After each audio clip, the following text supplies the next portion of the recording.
All right.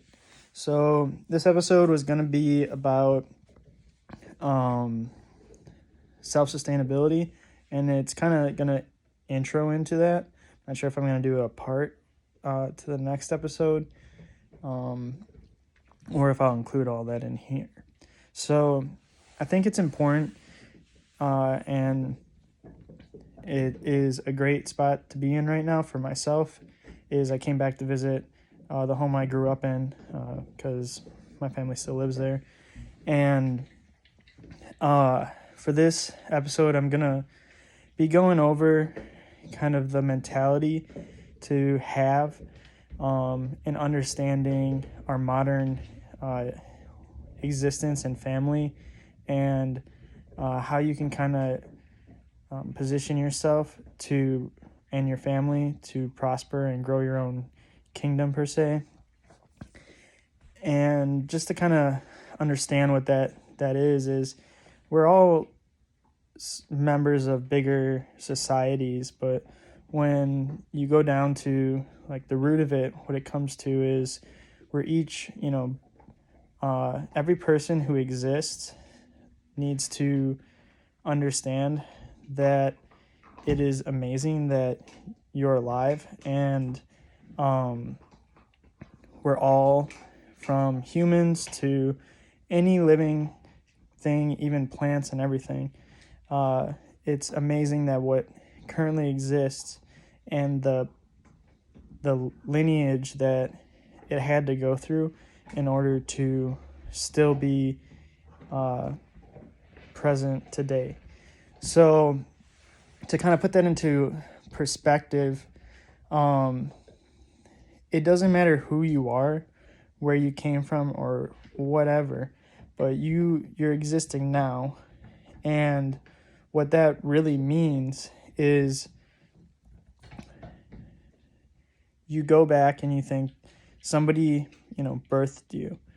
And that is because two other beings came together, and unfortunately, I have to address that.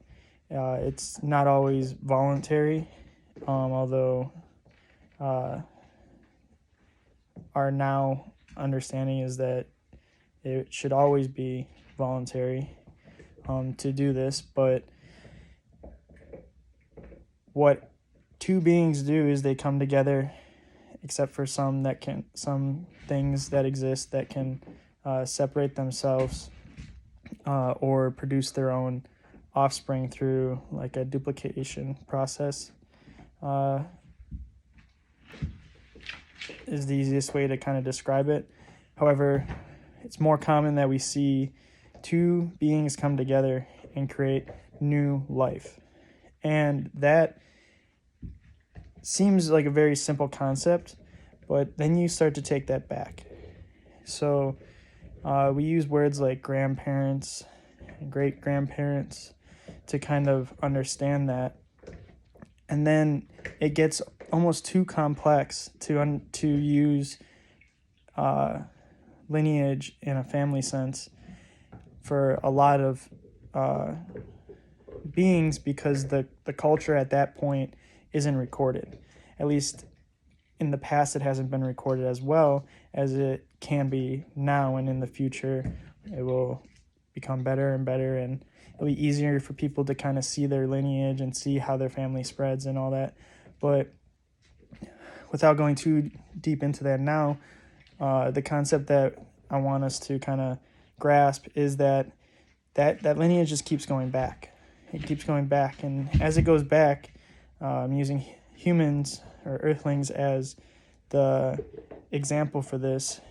And you'll have, a lot of people, some people will know their lineage, some people know their grandparents, they've actually met them, some people have met their great-grandparents, and after that, you begin to reach a point in years where the lifespan of those beings, they kind of begin to end at that point.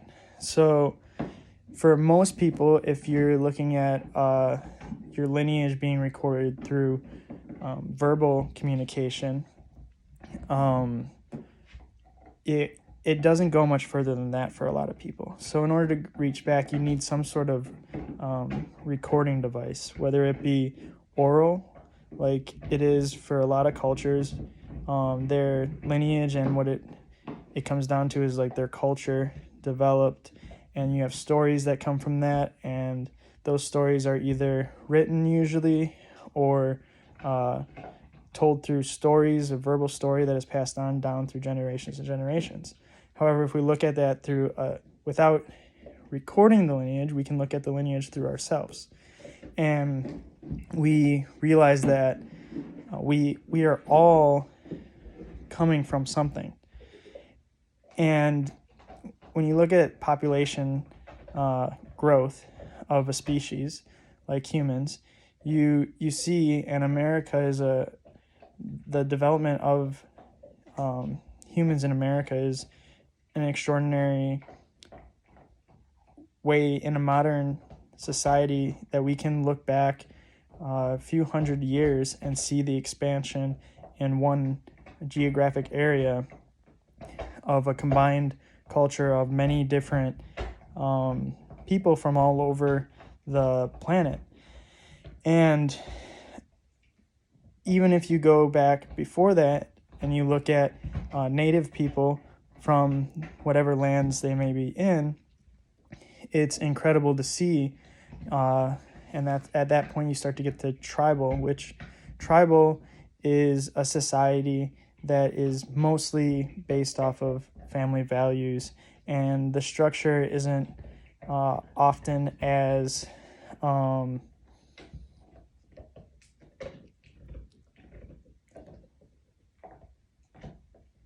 structured as you have what they call civilizations. So they're the same thing, they use different words to describe that. And as tribes get bigger, they begin to incorporate themselves into other tribes. And that's what creates societies and civilizations. And oftentimes you look back and you had a family, which can be as small as 2 people. It can even be one person who, begins their journey to find where they'll produce offspring and continue their lineage. However, I think an interesting thing to point out at this point is it is really each individual, hopefully, decision to continue their species. And when you think about that, and I think it's a good way to look at how really a decision of marriage and reproduction kind of works in a structured society where 2 people hopefully find some sort of common culture between each other, and they choose and make the decision basically that, hey, we can reproduce with each other, and basically make the decision that we believe our existence, our lineage, shouldn't end with us. Now, there's nothing wrong with making the decision or not finding a person to extend your lineage through and continue that. But for everyone who does, I think that's where I'm talking about, where it's incredible that we're all part of survivors, because especially humans and or earthlings, however you want to talk about, depending on when you're watching this and the future, it allows us to really understand that any person kind of has that decision to make in their life of, I think it is a good time, it is important. Some people don't necessarily make that decision, and some people don't think this deep into it, and that's why I'm making this video, so it's all kind of common understanding and a common knowledge of really what we're doing on almost a subconscious level at most points, until hopefully now people are starting to realize what it actually means, and you're basically agreeing with this other person that your species should continue. That's what reproduction really comes down to. And it's a decision that not just humans make. A lot of different beings make this decision, and a lot of them do it knowingly, and a lot of them do it just out of urges that they seem to have at moments, and it produces that decision that a species should continue. Now, when you look at humans in this aspect, what you think of is not everyone even gets that opportunity. Some people, their lifespan doesn't exceed to the point where they're even able to reproduce, or through whatever means they may have wanted to, but they're either because of some of their own